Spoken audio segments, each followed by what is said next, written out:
The only way we as rural parishes and rural communities is going to survive, we'll have to have the ability to take care of ourselves in this capacity, to where when we raise our children here in the rural communities, we educate them right here in the rural communities. They know what that life is like. There are some of the kids that grow up in the rural communities that don't want that big life. Yeah. So they will stay home. They'll go get an education and come home and teach and come home and be a professor at the community college, you know. So that's where I see we being able to self-sustain ourselves. We gotta we gotta raise them, teach them, and keep them. I think I just come up with a new slogan. We are Louisiana Indivisible. From New Orleans to North Louisiana, from Baton Rouge to the Bayou, from Shreveport to St. Bernard Parish, from Lake Charles to Lafayette to Leesville. Together, we can defend our democracy. We Are Louisiana Indivisible is highlighting people, politicians, and organizations across the state and region that understand there are no kings but king cakes in Louisiana, and that y'all will always mean all. Listen, share with your friends and neighbors, and help us work for a better tomorrow in Louisiana and beyond. Welcome to We Are Louisiana Indivisible. I am so excited for today's guest, and it's very fitting that we would have a great Senate candidate in Jamie Davis on today. Jamie, thank you and welcome for the show, I should say, and happy Black History Month. Thank you so much, and I really do appreciate Louisiana Indivisible for having me and hosting me. Jamie, I was looking at the slate of candidates that I had gotten recorded so far. I'm trying to do weekly episodes for a while to highlight a lot of the great voices that are running across our state for federal and local office. And I realized I had a whole pile of white kids, and they were all very good candidates. I'm excited to see them represent our state, but it did seem a shame. Here we are in Black History Month, and I didn't have any people of color so far. Jamie, I did not know a lot about your campaign. I'd heard your name a lot, but yesterday I knew that we were going to be able to see you last night on a Louisiana Indivisible call and a Zoom call. You were going to speak for a while and introduce yourself to us. And I said, let me look up this guy and see where he comes from. I find your story fascinating. I find your platform exhilarating. Tell us a little bit about who Jamie Davis is and why you got into this race. First off, how much time do I got to tell you that story? I can cut it down if I need to, Jamie. You take all the time you need, buddy. All right. To make it really good, man, I think that when you eliminate time in the space of my life, it takes away from the authenticity of who I actually am and where I come from. I'm gonna take you way back in the before Jamie times. Jamie is the offspring of James and Isabel Davis, two Tensas Parish natives that decided to build a life with themselves together. And that life started in Houston, Texas. And they both come from beautiful Lake St. John, near waterproof Louisiana.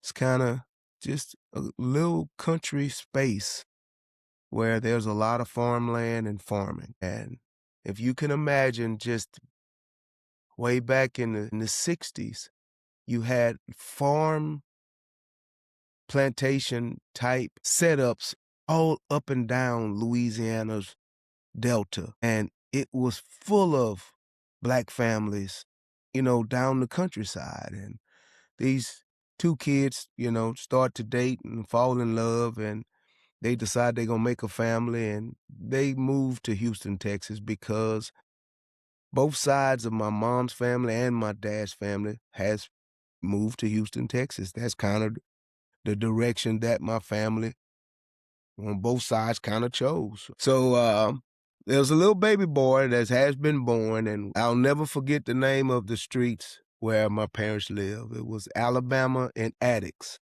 in Houston, Texas. Because I go And where we used to live in the apartment complex that was there is a library now. It's close to University of Houston's campus, it's kind of the area in which where this is. So my father was coming home from the lumber company. He worked at Montalbano Lumber Company. He's coming home, and my mom worked at a fabric company. She was a seamstress. So he's coming home, and there's some guys arguing and having a, little ruckus, and shots rang out. Now, my father didn't directly see a guy get killed or murdered or nothing like that. But when the police showed up and ambulances, they kind of had a heart-to-heart serious talk. It was time to go. We were back in Louisiana on Lake St. John near Waterproof where we were raised up. We took a job back working on the farm with his whole heart, mind, and soul wanting to be a farmer himself. His opportunity came in 76. This lady, and she's near and dear to my heart. Her name is Martha Cummins. Martha Cummins gave my dad his start. She allowed him to rent her farm, and that was the start of Davis Farms. And Jamie, along the way, was just a pretty much a farm kid that was raised by the community, man. My mom and dad both worked, and I can remember going over to just a kid, I could run the turn row, and I could go over to Miss Beulah Mason's house and Miss Emma Mason, which was her mom. Beulah was my first girlfriend, and I was just a baby boy, but I loved Miss Beulah. And I would run over to take the turn row and go over to their house. The community truly raised me. Just growing up, bass fishing and hunting and fishing on the Lake St. John and having chores. Just pushing on along, and during junior high, I played basketball, but as I grew in size, because I'm a big fella, as you can see, Joe, as I grew in size, me and basketball didn't get along. It wasn't like I didn't love basketball. Uh, our coaches just wasn't buying new uniforms for a fat kid that loved to play basketball. So, it got to a point to where I didn't want to walk around with a skin tight basketball uniform on just to play basketball. So I kind of let that go and just stuck with football. We had one of the things that shaped who I am, and I'll never forget this, is we had like what you call a job fair. I'll never forget there was a kid from Waterproof High. He came in and he was going to DeVry, and he shared that the times were headed towards computers. He said, man, if you go into computer engineering, you'll always have a job, because times is going towards computers, and they're going to need some people that know how to work on those computers. So this light went off when he said that. I'm like, I'm going in. That's what I'm going to do. I'm going to be a computer engineering technologist. And so I applied to LSU and got accepted, and went to LSU the fall of '88 and was in love with, and still love, LSU and the campus, and my heart desires would be to take time to go and finish my degree, just to say I finished my degree, that my Yeah. that my parents worked hard, because I didn't get a scholarship. I got financial aid, but my parents wrote a check for me to go to LSU. And so I go to Baton Rouge, small town guy, at max 1,000 people in my town, and I could have that many people in an assembly room, and have more people in the assembly room than it is in my town. And Joel, I can't lie, Baton Rouge was just and LSU was way too big for a country boy. And Yeah. I was still trying to find myself. It was way too much. After about 4 semesters, I was struggling with my grades because I was so distracted about the bigness. And Hey, So Jamie, I was a Louisiana Tech graduate. My mama went to right, Tech in the late '70s, and I went there and started in '99, graduated in '04. right, My 17-year-old, my oldest son, is shopping colleges right now, and he was right. looking out of state. I think he's decided he's going to stay in state. There's some good scholarship opportunities and things like TOPS that Right. are still available, although they're not the funding that they ought to be. And we're going to talk about affordability for schools in a minute. Yes. That one of the things that I've told him is, I said, I think one of the great benefits of college, period, is not just the education. I think you can get the education, Right. the learning, the information on those topics in almost any way now. You can get them online, you can get it through courses, you can get it through books, et cetera, et cetera. But I Right. think the number one thing that you get when you attend a university or even Yes. a two-year program at an associate's college, it is the experience of adulthood with training wheels, right? Right. You know, you got a dorm room, you got a meal plan, there's some hours, there's some expectations, there's some folks around you to sort of see whether you headed in the right direction or not. And Right. yeah, you're right. You still have to do it. You still have to show it. That's You what I was got to telling him. I'm do it. like, you got to get up on time. You got to go to bed on Right. time. Nobody's That's going to right. make you. No. And I'm not going to call the professor and fuss at him because he was rude to you today, you know? That's So right. you're going to have to figure it out. You But got to figure it out. the number one, and you already talked about it, you were facing it there when you were at LSU. It wasn't just the largeness of the campus, it was the combination of something outside your previous experience. And I think the bigger hindrance to your success and lots of Louisiana students is that price. You talked about it yourself. You had some financial aid, but not a lot of scholarships, and mama and daddy were writing a No. big check. You Right. needed, so you went from the decision to leave LSU for you and go join the farm was not just, I'm going to save my mom and dad some money. Now I'm going to be making money. You went from a negative cost to the family to a positive cost to the Yeah. family. That's And I think a exactly lot right. of students are facing that now. So when you left LSU to go back to the farm, what was that like? Did it feel defeatist for you, or did it feel like, you know, I'm finally finding where I should have been in the first place, maybe? Well, so to start off, I got to take you. I want you to get the full brunt of the story and how Please. it really goes. So you got to. Can you imagine? And for me, when I enrolled in LSU, I was probably the first black kid from Waterproof High School to go to that university for a long time. And I don't even know, I mean, I don't know if there was a graduate before me. I'm not saying, I'm not like this is historical or nothing like that, but But it was I don't, rare, at least. that's Yeah. right. I don't know of any kids that in my era that went to LSU and really made a dent. You know, when I come home, it's like I'm bummed out because I've basically been kicked out of school. But the kids at home was like, Jamie goes to LSU, So I got these mixed emotions of being like bummed out that I'm kicked out of school. But my peers back at home is like, yay, yeah, he goes to LSU, dude. So it was hit and miss for a few months, and I'm trying to figure it out. And I waited a little too long to just go to Southern to try to salve and not to miss any time because I guess I was in shock. So basically, the semester that started at Southern, and now I don't have no other choice. The writing's on the wall. My parents know, and here's the bad thing. I'm kicked out of college, and my girlfriend is pregnant. Got a baby on the way. Yes.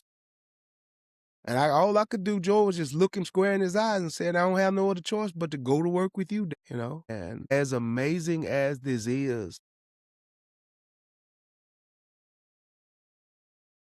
there was a way made because in the same breath, there was something working in my favor that I didn't realize. There was a farm that came up for rental. And Dad rented the farm.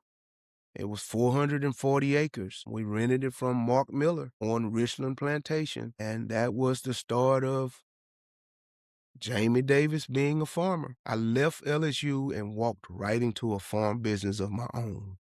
And that is, when I tell you my story is unique, Joel, in every sense, it's unique. 19-year-old kid from Waterproof, Louisiana, leaves LSU and walked into farm ownership. My dad take me into the USDA office.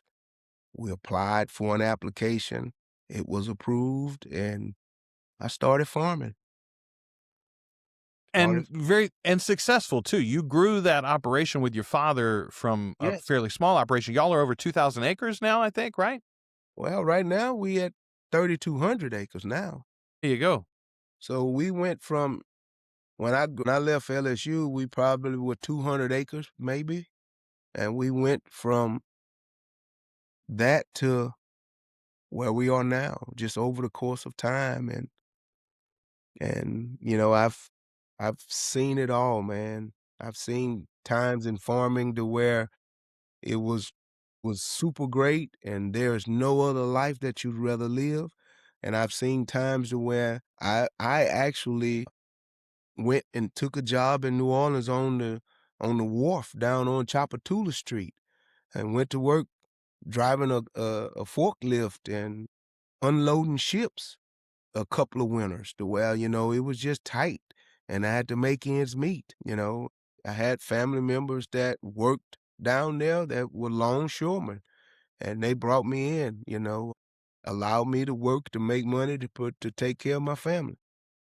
Yeah. I think that is the story of so many Louisiana families, that they're not just, you know, involved in one integral industry in this state, but they end Yeah. up being involved in several Right. to, just as you said, make ends meet. You and I both come, Jamie, from rural Louisiana, these small towns that have seen so much loss, population loss, Yes. economic loss. Right. You know, you talked about when you were growing up and when your parents were young, you know, the land there just being covered with farms, family farms. Yes. That's the same thing I remember. I grew up in Morehouse Parish, and especially in the Marouge area and outside Marouge, just Right. farms everywhere. So I can't Right. tell you how many people I grew up with that grew up on their own family farm. And now, 20, 30, 40 years later, consolidation has happened so that those are one operation, two operations maybe, not owned by a family, maybe Oh, worked by a family still, but as right. a general rule, the independents have been run out. Morehouse Parish also, of course, had a large industrial economy from International Paper, which evaporated when I was a young man and has left that town and parish a shell of itself. I believe it was that economic hardship and the loss of population, the loss of culture that you were seeing in your area that led you to get involved in politics in the first place, right? Let's talk about that a little bit. What were the issues that were facing you and your Right. neighbors that caused you to get active? Well, Joel, the very first thing that made me get active into politics was when the Tensas Parish School Board decided to consolidate the schools. So just for the listeners that don't have an idea of what Tensas Parish is like, Tensas Parish it's a long rural parish on the Mississippi River. It lies right up against the river. It's probably from north to south, I would probably say 30 to 40 miles long. You know, driving on Highway 65, it'll be how you'll drive through the parish. If you got on Highway 65, a little north of Clayton, Louisiana, and stayed on 65 and drive all the way through till you get up to past Somerset, past Newellton, it's probably 35 to 40 miles maybe. And so you have three main towns, starting from now north to south. You have Newellton, St. Joe, then Waterproof. Each town had its own school system, you know, which was under the Tensas Parish School Board umbrella. Each school had an elementary and a high school. There's no junior high or upper elementary. It went from K to 6 and then from 7 to 12. Is the way our school systems were designed when I was coming up. And so at this time, they're wanting to consolidate the schools. And so I just told you from the north to south is probably 40 miles. So My deal was we can't do this is because the people that live the most southern part of the parish and the most northern part of the parish, in order for them to drive their kids or catch a bus to St. Joe, that means kids gonna be getting up at 5:30 in the morning, 6 to try to catch a school bus. And I'm probably 25 maybe at this time, full of passion, thought I could solve the world's problems with my own hands, you know? And so I got with the group of people that we were on the same team. We were against consolidation simply because we knew that the school systems in each town was the lifeline of those towns. And we knew that if you take the school systems out of a town that's already struggling with a tax base, what's going to happen to it? And I knew that and I could see it. And we fought, but we lost. And that was the start. And from that time back in the mid-90s, because dates, I'm bad with dates, but it was the mid-90s when, when the schools consolidation started. And that was the start of the politician, Jamie. So I stayed with that group that put that opposition together to sue the school board to try to keep the schools open. I stayed with that group, and there was something. I was being groomed for the police juror spot where I actually served. And so I'm being groomed and I'm going to all of these different meetings and meeting all of these different people, just doing what you would do to be an understudy to learn. And so it was coming up time to qualify. And, I've always been involved in something. So during this time, I was bass fishing hard and heavy. I was into that. I was angling also. And so one of my buddies that fished with me, he said, "Hey man, did you hear what's going on?" I said, "No." He said, I don't want to call the guy's name. He said that he decided he's going to run. He's not going to retire. And I said, "What?" He said, "No." And so when I couldn't wait, I couldn't fish no more. I had to go and talk to my guy that was my mentor. And like I said, no cell phones. I had to go visit him. So I go by his house and I asked him, I said, "So he's not retired?" He said, "No, he need one more term that will give him," because back then, if you were on the police jury long enough, you could get a little small retirement. A pension. Yeah. Yes. And he said he need one more term so his money will be right. And I understood that. So that was 4 more years that I didn't get to try to serve. So I'm like, okay, I understand that. I go on and the world is still evolving and everything is going on. I'm bass fishing and farming and living life. And the next blow to happens with politics is my mentor. It's the turn of the century. Now it's time to count people and redistrict and all of that. And my mentor allowed the maps to be drawn and draw me into his district. And that was a shock for me because all of the work that we had put in was based around me being in office with him, not me having to go through him to get into office. And I was like, golly. So I was rebellious, mad, didn't understand the process, what some people call waiting your turn, which I think is for each his own. I'm not going to say it's good or bad because some people can wait, but I'm not the waiting type guy. I'm not. So I ran and I ran against my mentor and he did just what he was supposed to do. He clamped my plow. He beat the brakes off of me in my first election, and So I got mad at politics, and I got mad at all of the things that deal with public service. And, I didn't understand. I'm still young and wild and passionate. But issues would come up and I would still be involved. And something would happen and they need some help with this and I'd still be involved.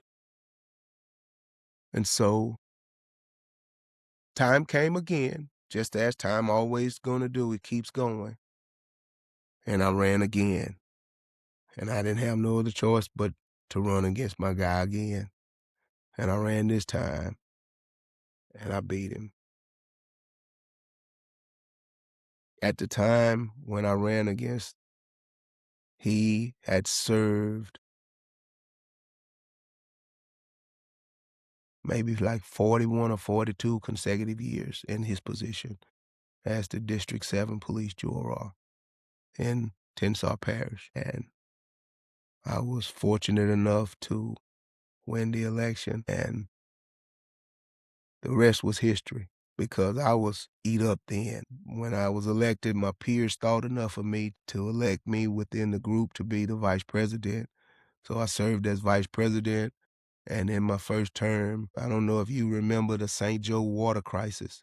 Do you remember that? They Yes. found lead in the schools in St. Joe.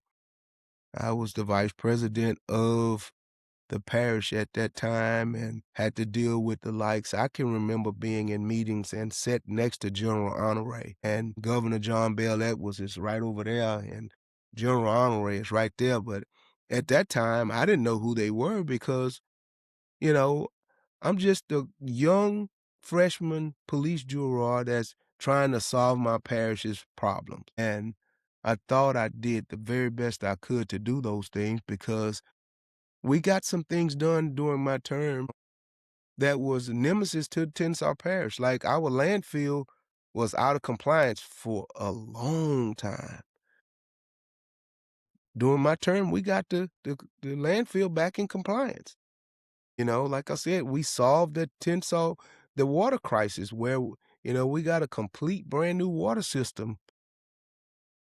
The police jury was integral in that because the town of St. Joseph did not have the financial capability of being able to do that alone. We had to partner with them to make that happen. And, that is some of the passions that when I say I have passion for trying to help, that's where I am on that, Joel.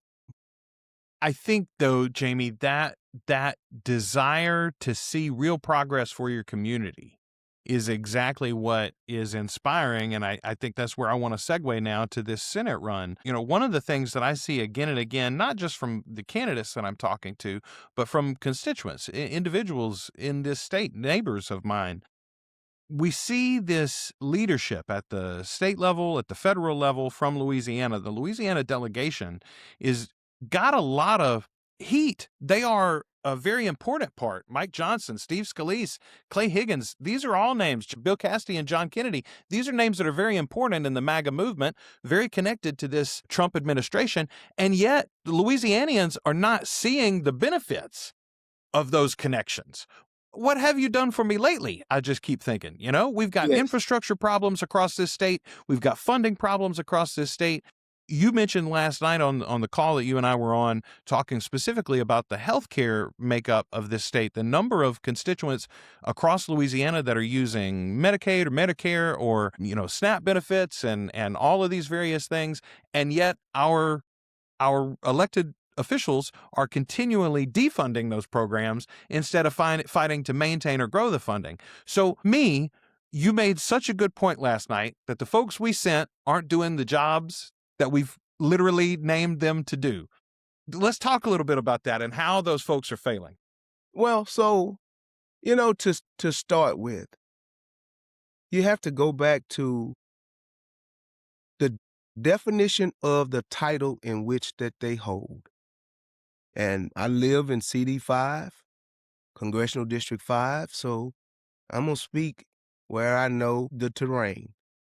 And so Congresswoman Letlow, her title is the Congressional District 5 Representative basically means that she was sent to represent the people of Congressional District 5.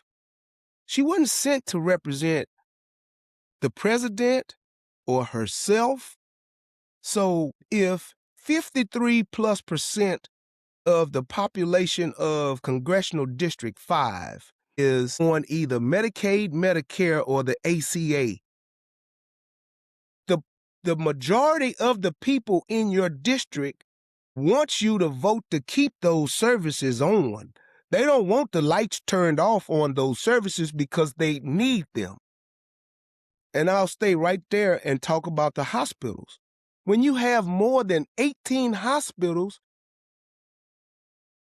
in your district that's set to close because of the cuts to these bills, that's not representing your people. How is it representing your people when more than half of them use, need, and depend on those services? So who are you representing? Because you're not representing the masses of the people. Because regardless or not, either party, and I'm so sick of the party system, don't get me wrong, I am who I am, but we living in a time that we need to get things done. It's time to fix things, not be playing partisan politics. Well, and It's I just was going to say, and that's why your platform is so simple. It's affordability, it's healthcare primarily. Those are the two yes, issues that are facing yes, average Americans, average Louisianans affordability. especially. Yes, affordability, healthcare, and education, and it's those three, and there's no order. All three are equally as important as the other because people are having trouble affording insurance, which turns right back into healthcare. If you can't afford the insurance, then that means you're putting your family at risk in other ways. They're all tied together hand in hand. And where education comes in at is, Joel, if we don't educate our children, because they are our future, and I do understand that there is a whole lot more people that lives in the urban areas than it is in the rural areas. But when I live in an area where we don't have big tax bases where we come from. There's not a lot of people that's writing the checks to the school system to help pay for kids to get their education, to make sure the schools are adequate with certified teachers and all of that. So when you have rural parishes that depend on the federal government to make sure that it fills in the gaps, when you take that away and give that to the state and said, here you go, Mr. Governor. Take care of all of the schools in the state of Louisiana. Here is the funding for those schools. Where does that fall for the little parish like Tensas? Maybe like DeSoto. I think which DeSoto is growing now, so I've been told. Just the small rural parishes that don't have a big tax base, that depend totally on the federal government to fill in the gaps for them. East Carroll, West Carroll, Oak Grove, all of those small parishes that just don't have big booming economies there, and the school systems are struggling to pay for certified teachers. What we see in our parishes is we see graduates come fresh out of college, do what they have to do to satisfy their time at a underserved school to get their forgiveness for school loans, and they're out. They stay there just long enough to get that, and they gone. Yeah. We've got to, the only way we as rural parishes and rural communities is going to survive, we'll have to have the ability to take care of ourselves in this capacity, to where when we raise our children here in the rural communities, we educate them right here in the rural communities. They know what that life is like. There are some of the kids that grow up in the rural communities that don't want that big life. Yeah. So they will stay home. they'll go get an education and come home and teach and come home and be a professor at the community college. So that's where I see we being able to self-sustain ourselves. Gotta we gotta raise them, teach them, and keep them. I think The I just come up with a new slogan. raise them, teach them, and keep them is it's one of the things that I thought was so brilliant about the TOPS program in particular. When it was instituted, that came into place right as I was about to graduate high school. And the promise of the TOPS program, first of all, it was largely funded with that lottery money, supposedly, although it has been less solvent at different times over its history. But the TOPS program was specifically set up to reward Louisiana families. You've been paying taxes in Louisiana, you've been raising your kids here. Let's keep your students here, your high achieving students especially. Let's keep them in Louisiana for college. Let's let them fall in love with this state, and let's let them build a young life here. You go to college, you get that degree, maybe you meet your spouse, and then all of a sudden you're building a life right there in the community where you got your degree from. You said the difference between the rural and the urban areas, and obviously the population bases are in those urban areas. I understand why so much of the money pours into them, but it is Right, a virtuous cycle when we invest into our rural communities. Those rural communities are where our food comes from. That's where our wood right, comes from. That's where so right, much of our industry comes from. And if right. we want thriving cities, if we want thriving urban bases, we want Louisiana, we want New Orleans and Shreveport and Baton Rouge to all be nice tourist destinations. Well, then we've got to have those rural areas supplying them and supporting them, and That's that takes correct. people, that takes educated populace. Right, We need to reinvest into those small communities. Jamie, right. let's talk a little bit about how people can get involved in your run. And specifically, you're going to be facing in the general election, we hope, once you get through the primaries, Bill Cassidy as our sitting incumbent senator. First and foremost, we need to explain a little bit about how this party situation works. I see people complaining all the time, Jamie, online. Well, what are the Democrats doing, and why? And who's going to run, and why hadn't anybody been endorsed? And we're running behind. We want an open primary party system so that anybody can run, anybody can throw their hat into the ring. You said it yourself so many times, we've had people waiting their turn, right? And that's not the way it ought to be. So if somebody wants to run against you, that's fine. The party, the official Democratic Party, can't make a stay until when? How does that timeline work? Right now, you're sort of on your own, but at what point can the party step forward and endorse you or put some money and energy behind you? Yeah, well, the way the bylaws work with the Louisiana State Democratic Party, because I do serve on the party. I am, first off, I'm Tensas Parish DPEC president, and I'm also the 5th Congressional District Executive Committee member, which means that my district shadows the 5th Congressional District. But the way the party system is set up with the bylaws is the state party will not get involved in anybody's campaign until after qualifying. And after qualifying, there will be an endorsement process. And all of the people that's involved in the executive committee will vote to endorse the candidate of their liking. And at that time, the Democratic Party endorses a candidate, then whatever resources the party have, I did say whatever resources, please donate to the Louisiana State Democratic Party so they can have resources to help their candidates. Whatever resources that they have available to support candidates, they will do so after the endorsement period. That's the way that works. And the open primary for you is going to be, I say the open primary, it's not an open primary anymore in Louisiana. Yeah, It's a closed vote. primary now. You got to be a registered Democrat to vote for Jamie. When is that primary date for you, Jamie Davis? Primary date is May the 16th. There we That's go. the big date. Excited about that day because that's when the race gets real. Of course, I'm a realist, dude. I mean, Joel, I understand. I know this game. I won't say like I'm not an expert by no means, but I kind of know the game. I know that I've been told by Democrats during call time. I'll pick the phone up, dial this number, beep, beep, beep, beep, beep, beep, beep, beep, beep. Hello? Yeah, this is Jamie Davis. You're a candidate for United States Senate. I was calling to introduce myself to Joe Blow.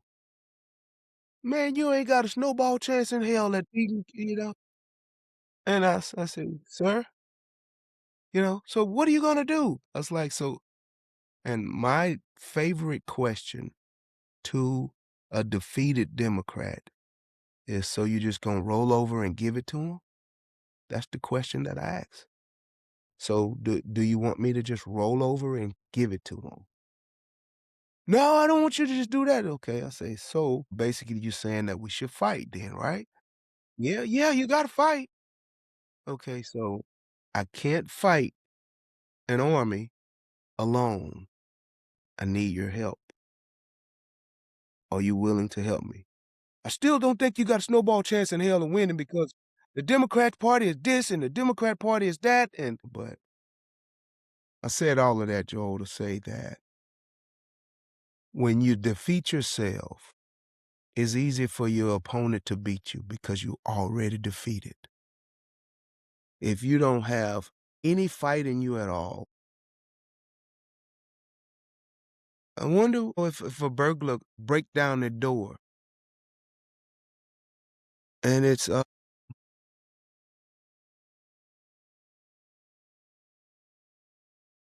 big bad opponent, maybe like Mike Tyson or somebody in his prime. Mike Tyson in his prime kick down your door and tell you, give me your wallet. Just because he's Mike Tyson and you feel like he gonna kick your butt, you gonna give him your wallet, or you gonna fight for your own stuff? I'm gonna So fight. I'm gonna fight, Jamie. Listen, I don't understand this idea of defeatist, infighting, backbench, Monday morning quarterbacking, however you want to call it. One of my favorite quotes of all time is the people who think it can't be done should not interrupt the people who are doing it. You have seen a need in your community. You've seen a deficit in the representation that your community is being shown, and you have said, ain't nobody else raising their hand for the opportunity, so I will. So let me go back. Let me take you back just a little bit, Joel. So you remember I told you that I serve on the executive committee. So I'm part of the process of looking for candidates. I'm a part of the process of looking for candidates. Joel, we courted Governor Edwards for a long time. That would have been the obvious fit. And I think a lot of people were disappointed that he didn't run. I will say this. I understand from his perspective, and you've seen this at other governors, to move from an executive position to one of 100 senators, right, where you were just one voice, it seems like a demotion. And also, your leadership style is going to need to change. That's right. So, we courted John Bell, we courted Jay Luno, we courted a lot of legislators that were in the Louisiana legislature. We courted a bunch of people. I'll say it like some of the other people has basically told me to my face, you was the only damn fool to stick your neck out for the state of Louisiana. So I wouldn't call myself a damn fool. You're not a fool. You're not a fool. You're brave. That's what you are. You're brave, and you're just willing. You're willing to stick your neck out there. The people who are crazy enough to think they could change the world are the ones who do. Jamie, that's what it comes down to. You are not asking for insane things, and you're not making an unbelievable prognostication here. You're saying, hey, Louisianians ought to get more from their elected representatives. That's all you're asking for. And I think it's what we all should be asking for. Bill Cassidy has done some good in his time in office, but more often than not, he has rolled over for large business interests, which are not helping the average citizen in this state. And I think your platform can. Affordability, healthcare, and education. It's just that simple, man. We're going to refund our schools. We're going to help fund our healthcare system and save our hospitals here in these rural areas, especially across Louisiana. But, I think it's an economic this is the thing that blows my mind, Jamie. A more broader, accessible healthcare plan in our country would do so much economic good for our country. The number of entrepreneurs, the number of folks like you who want to start a business for themselves and who get out Right. there and would make their own income, add Right. their own economic engine to their community Yeah. and to the country at large, but can't do it, won't make the decision to make the leap because they're tied to healthcare from an employer, right? That's unbelievable and unacceptable in a country and in a state that is as entrepreneurial as Louisiana is. So, and here is the thing. And now I'm playing politics now, Joel. Now I'm finna play politics. Is the ACA the perfect thing since a sliced piece of bread? No. No. No. It was a And I know Republican compromise. It was a Right. Republican plan. That's the thing that I Right. love. I want to Right. remind people that was the Massachusetts plan from Mitt Right. Romney. That's where that came Right. from, y'all. That's right. So, no, it is not perfect. Do we need to walk away from it at this moment? No. No, not without us, No. not without a better plan to replace it. Not Right. without some plan to replace it. So here it is, Joel. Just like I told you, when I start doing something, man, I get into it wholeheartedly. I mean, I can't sleep at night at times because I'll be laying in bed and an idea will come to my head, and there I go running back to my MacBook to try to get some notes down and write it down. When it boils down to it, when it comes right down to me and you being able to breathe the air that we breathe, there's two things that we all should be blessed to regardless. We should be blessed to an education, and we should be blessed to health care. Those two things should not be monetized to where big corporations and businesses are making money on people's education and their health care. And that's the problem that I have learned from this run. I know people need to be compensated for ingenuity and innovation and all of those things. But Joel, one thing I didn't know, and I'm going to say a Tylenol, but it could be, for me and you both men, I'm going to use a man product. I'm going to say Viagra. Sure. For Viagra in America, I'm just using round numbers, is $100. That same Viagra in Canada or Mexico, $1. Same, and I don't mean a generic. I don't mean a generic, Joel. That's unacceptable, man. Yeah. And take that to insulin. Take that to Yes. your inhalers. Take that to all of the things that regularly are required for a functioning human being. Like, never mind just the humanity and the morality and the ethics of it Yes. all. I'm talking about dollars and cents. We need those people at work. We need those people contributing to the economy. And when they're not Yes. healthy enough to get up and go about their daily lives, they can't do that. Like, this seems No. like such a simple solution, and yet we have to talk people into it and discuss around it and come up with these compromises, and it is very frustrating, Jamie. I love that you are addressing it so head on. Right. Listen, I've taken a lot of your time this morning, and I want to get you back to work, honestly. But the No. first thing I want to do is I want to tell people where they can find you and where they can keep up with your campaign. Where can they connect Okay. you? Your So website. look, and I would hope that, the people of Louisiana and all over the United States that maybe watch your podcast, that see you all over.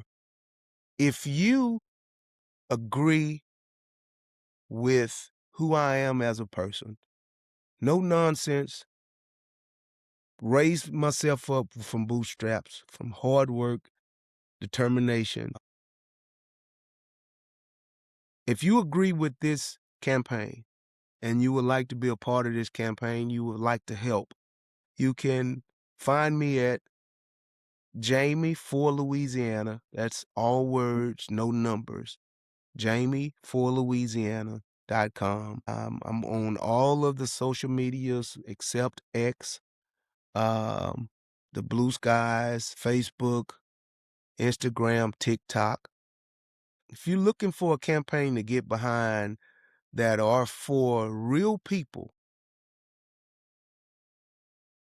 that's sincere about helping people, I'm not here for, no fame or fortune or none of that. I've had my times with all of that. I did that when I was bass fishing. Once upon a time, you could see me on the TV all the time bass fishing.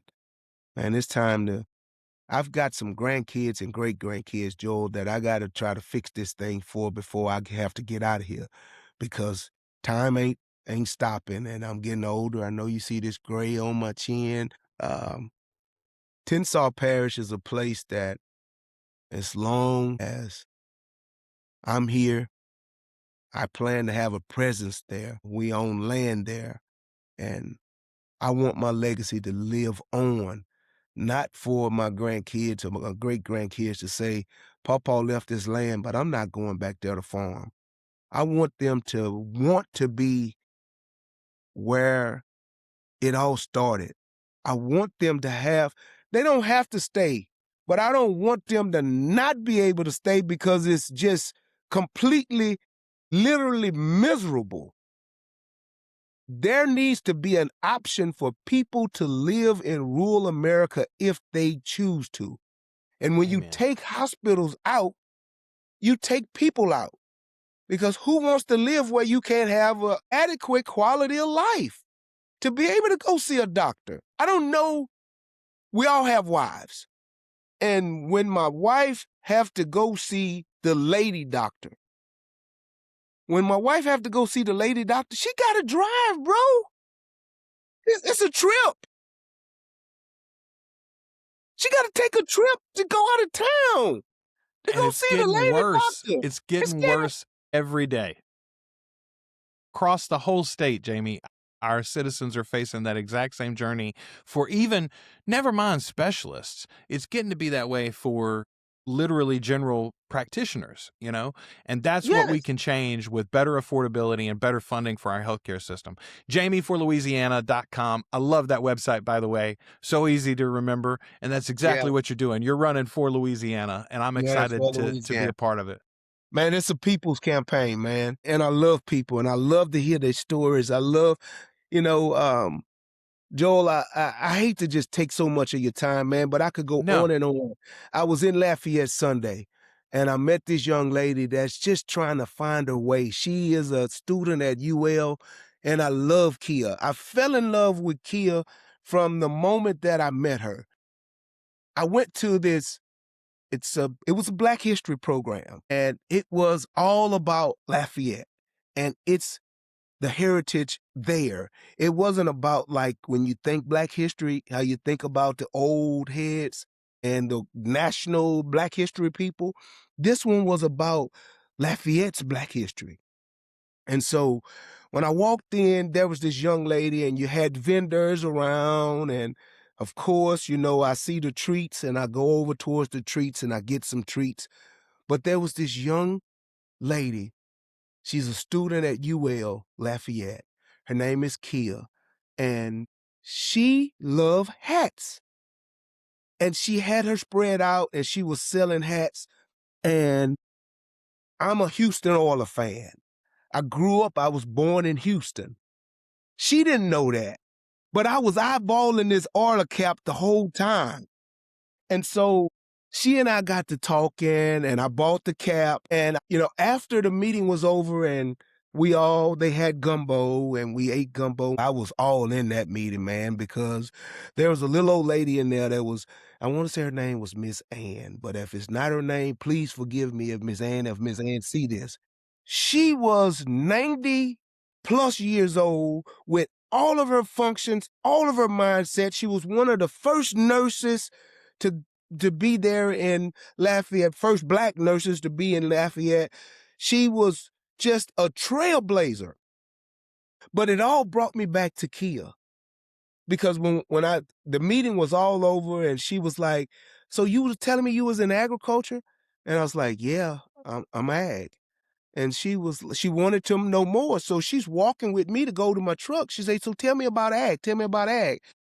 And I told her, I said, do you live in the dorms or do you have an apartment? She said, I have an apartment, but it's not a lot of space. I said, it don't take much space to grow anything.